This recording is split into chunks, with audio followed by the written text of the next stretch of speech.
You start talking about truth, you always have to start with Jack Nicholson. Right? Because Tom Cruise had him on the witness stand and he said to him, "Colonel, I want the truth." And what did Nicholson say?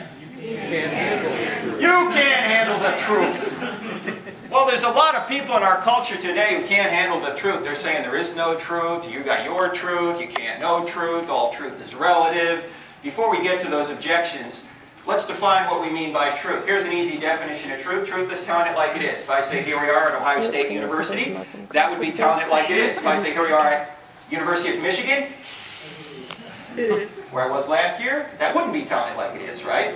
Or, that was delayed, man. That was way too delayed. When I say the word Michigan, I ought to hear some hisses. Gee. Or truth is what corresponds to its referent. If we're referring to this book, I say this is a black Bible, that's true. If I say it's a white Quran, that wouldn't be true. You say, "Frank, I came out for this. This is so obvious. Why are you starting here?" Because our first duty today is to state the obvious. There's people out there denying there's truth. There is truth. Now, hold on to this definition. We're going to come back to it for a second. We've got to talk for a minute about the law of non-contradiction. The law of non-contradiction says that opposite ideas cannot be both true at the same time and in the same sense. For example, the earth can't be both round and not round at the same time and in the same sense, right? It's either round or it's not round, but it's not both. Now, this law will help us discover what is false. Now, okay, law of non-contradiction, it's a fundamental rule of all thought, it's self-evident, we just know it. But you know, the law of non-contradiction does not apply to religion or religious claims. Actually, it does. Let me show you the most basic religious claim out there. The man on the right is the most famous atheist in the world today, Richard Dawkins. He wrote the book, The God Delusion. He's taught for many years at Oxford University. And the man on the left also teaches at Oxford University, John Lennox. He says God does exist. Now, here's my question. Can both of these men be right about this particular issue? Can they both be right? No. They both can't be right. If Dawkins is right, Lennox is wrong. If Lennox is right, Dawkins is wrong. But they're both not right and they're both not wrong. Right? Right. Now, who's right here? I'll give you a hint. It's Lennox. All right? I'm going to give you some evidence later.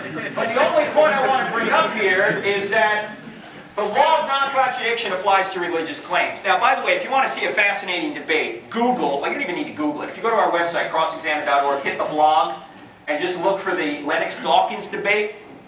These two gentlemen sat down a few years ago, down in Birmingham, Alabama, as John Lennox would say, and they had a discussion. It wasn't a dueling speech debate, you know, 20 minutes, 20 minutes. It was just a discussion, back and forth, like an hour and a half. Amazing discussion.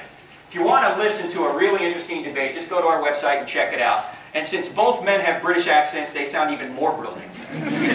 These people are amazing, okay? So check it out. Very, very fun debate. Now, the law of non-contradiction is undeniable. Even those who deny it use it. Suppose you catch a friend of yours in a contradiction, and you say, "Hey, that violates the law of non-contradiction," and your friend just doesn't want to hear it. In fact, he says, "I don't even believe in the law of non-contradiction." What should you say to him?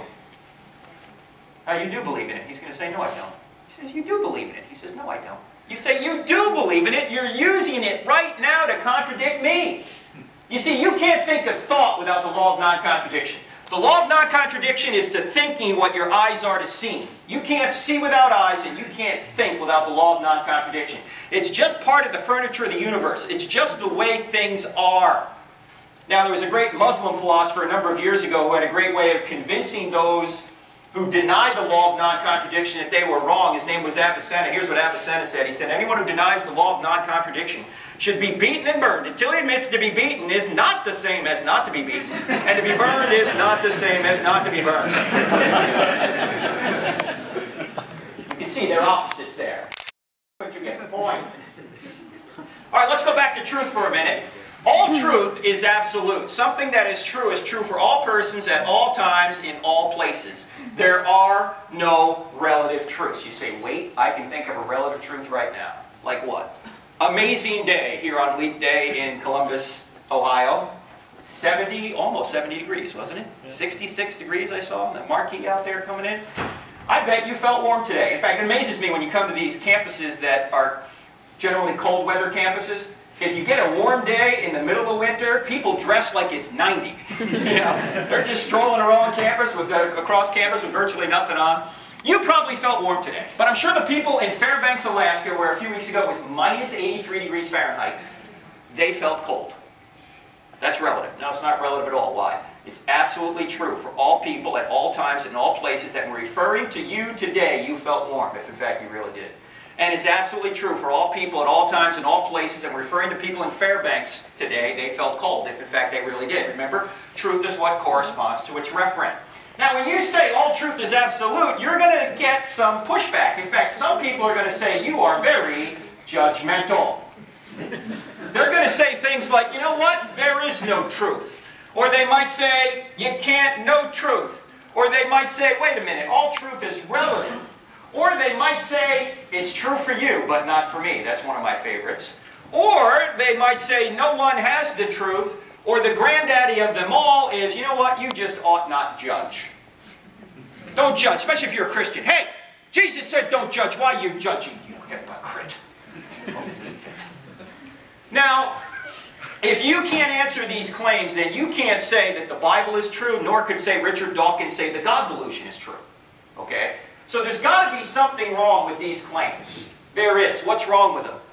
Every single one of them violate the law of non-contradiction. So they can't be true. Let me show you what I mean by this. You're great at answering these objections. And before I say this, if you don't get anything else out of what we talk about here tonight, if you get this one idea down, it'll be worth your time. Well, I don't care if you're an atheist, a Christian, or anyone in between. If you learn how to use, recognize, and apply the law of non-contradiction, it'll be a revelation to you, because you'll be able to sort through so much false material and point out that it's false very quickly and very easily. I did not learn this until I was 33 years old in seminary. To show you what a doofus I was. I mean, I knew the law of non-contradiction, but I didn't know I knew it. I didn't know how to apply it. Once you learn how to apply the law of non-contradiction, it's going to save you a lot of time. It's going to be able to, you're going to be able to weed through a lot of nonsense. Okay? And here's how you use it. What you want to do is apply the claim to itself. Apply the claim to itself. Let me give you an example of this. Suppose someone were to come in here and say, I can't speak a word in English. What would you say to them?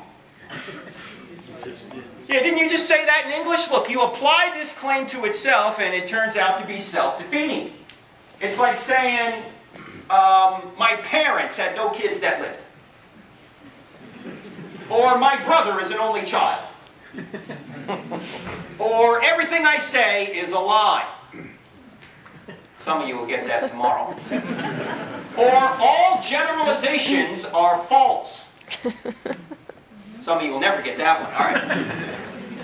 This process of turning a claim on itself, in the book we call it the Roadrunner tactic. Why? Because it reminds us of Wile E. Coyote and Roadrunner. What's Wile E. Coyote's only mission in life? Catch the Roadrunner and eat him. I don't know why he's interested in eating the Roadrunner. He does not look like a very tasty meal. But in any event, he wants to catch him and eat him. But Roadrunner's just a little bit too fast, a little bit too smart. Just as it looks like Coyote's about to grab him, Roadrunner stops short of the cliff, Coyote goes blowing by him, and he's hanging in midair until he realizes what? He's got no foundation below him, and he plummets to the valley floor in a heap. That's exactly what you can do to people who utter self-defeating statements. You can show them that the person has no ground to stand on, that their claim has no ground to stand on, that it's foundationless. So, let's go through a few of these we hear in our culture quite a bit. We hear this all the time. There is no truth. If someone ever says that to you, how would you respond? Say it. Just ask it in the form of a question. Somebody says there is no truth, you would say? Is that true? Is that true? Is it true that there is no truth? Because if it's true that there is no truth, the claim there is no truth can't be true, but it claims to be true. Did I say that right? With this one little tactic, you look like a super genius. How about this one? There's no such thing as absolute truth. If someone would ever say that to you, what should you say to them? Yeah, is that an absolute truth? Or you might say, hey, you absolutely sure? You see, because that is an absolute truth claim right there. Once again, you look like a super genius.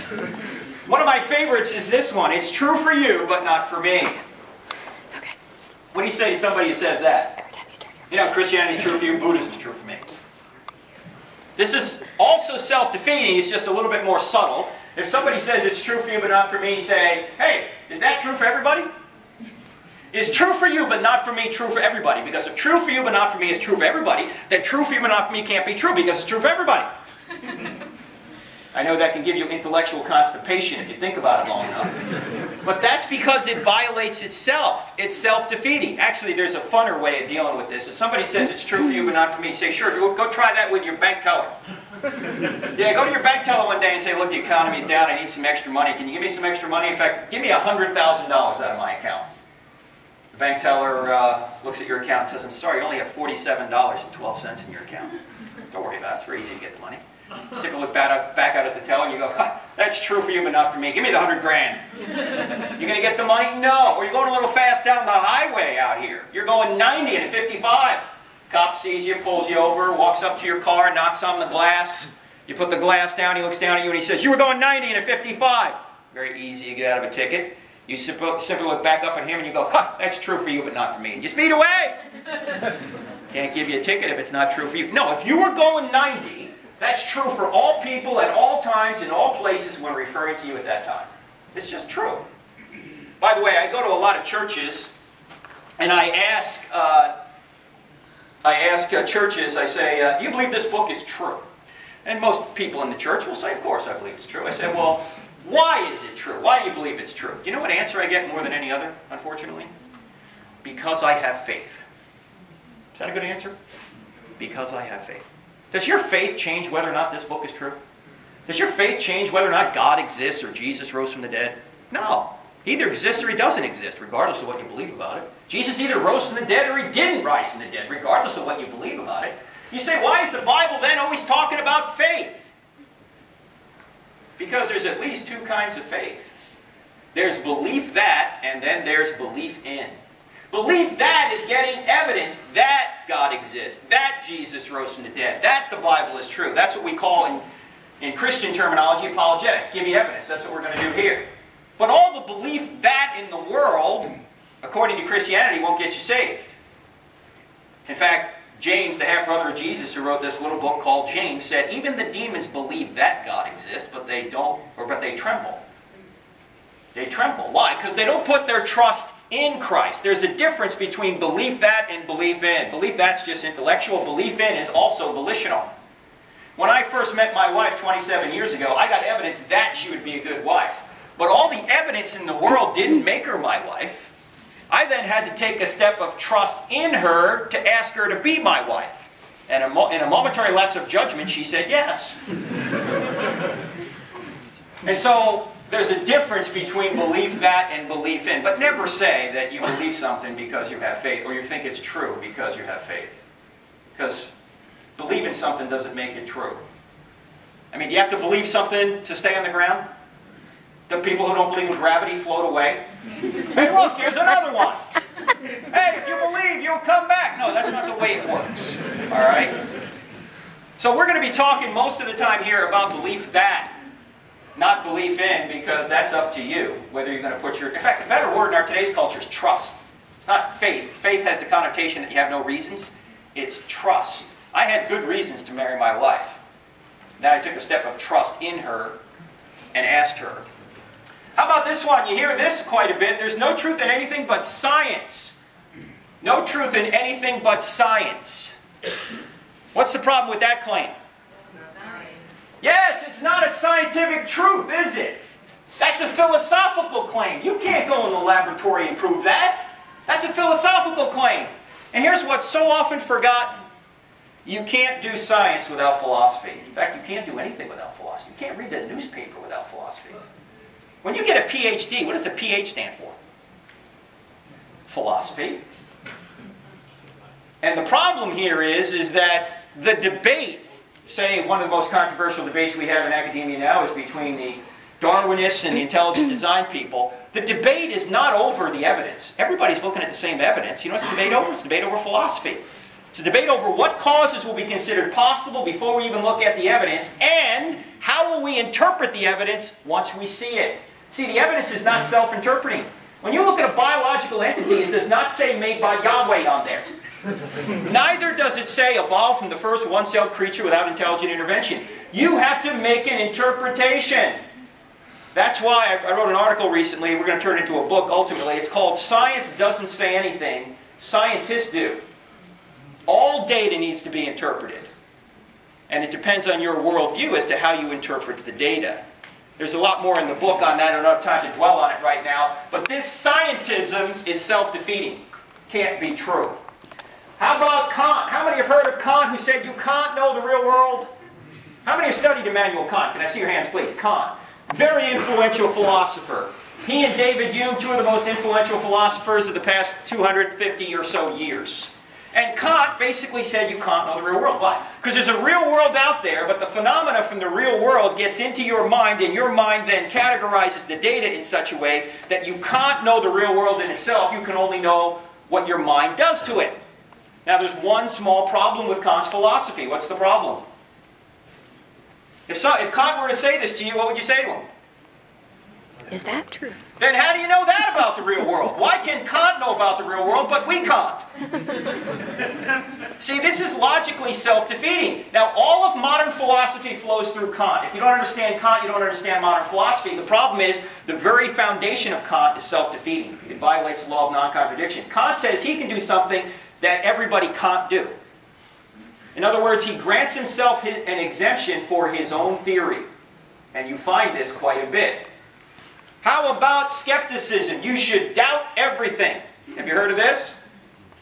What's the problem with the claim? Hey, should I doubt that? Why are skeptics skeptical of everything but skepticism?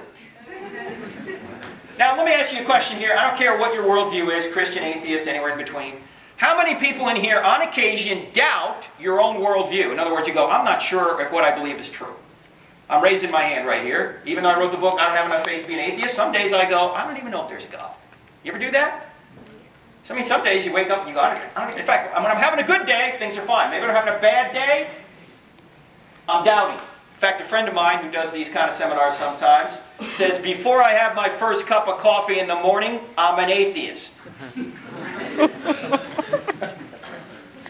But, you know, when I start thinking about my doubts, I realize that most of my doubts are emotional. They're not intellectual. In other words, the evidence is the same. What's changing is me. Some days, good day. Other days, bad day. Some days I think everything's fine. Other days, it's not. The facts don't change. I change. And when I consider the evidence for Christianity, I think the evidence is quite good. So when I have doubts, I realize I ought to start doubting my doubts. Because if I start doubting my doubts, then I'm back to knowing something for sure. Have you guys ever thought about doubting your doubts? I doubt it. This is the granddaddy of them all. You ought not judge. Now, before we get into what Jesus said, what's the problem with the claim? Yes! Isn't that a judgment? You see, the next time somebody says, hey, don't judge, put your hands on your hips and say, then why are you judging me for judging? See, because that's what they're doing. Now, by the way, did Jesus say don't judge? No, what did he say? Lest you judge not, lest you be judged. By the same standard you judge others, you be judged by that standard. So before you try and take the speck out of your brother's eye, take the log out of your own eye first, then you'll be better able to help your brother. Is Jesus telling us not to judge here? No, he's telling us to take the speck out of our brother's eye. That involves making a judgment. He's simply saying get the log out of your own eye first, then you'll be better able to help your brother. So this is not a command not to judge. It is a command on how to judge. If you've got that problem in your life, get it out of your life first. In other words, don't judge hypocritically. But it would be complete suicide to say don't make judgments. Everybody in this room has made 100 judgments today between right and wrong, good and evil, safe choices from dangerous choices. Atheists make judgments, Christians make judgments, everybody makes judgments. The only question is, are your judgments true? Jesus in John 7:24 said, stop judging by mere appearances and make a right judgment. I will say this though, Jesus did save a very stern rebuke for people who were judgmental. And who were the judgmental ones in his day? Pharisees. And who were the Pharisees? They were the religious and political leaders of Israel. And Jesus went after them. Are you telling me Jesus got involved in politics? Yes! In fact, sometimes he wasn't so nice doing it either. If you think Jesus was some sort of sissy, you need to read Matthew chapter 23. What does he say in Matthew chapter 23? Woe to you, scribes and Pharisees, you hypocrites. You strain out a gnat and swallow a camel. Oh, you look great on the outside. You're whitewashed tombs. But on the inside, you're full of dead men's bones. You go a mile to make a convert, and then once you make them a convert, you make them twice as much a son of hell as you are. How will you avoid being condemned to hell? What? Sweet and gentle. Jesus said this? Yes, Jesus was not Barney. Okay? Can't we all get along, boys and girls? No! He was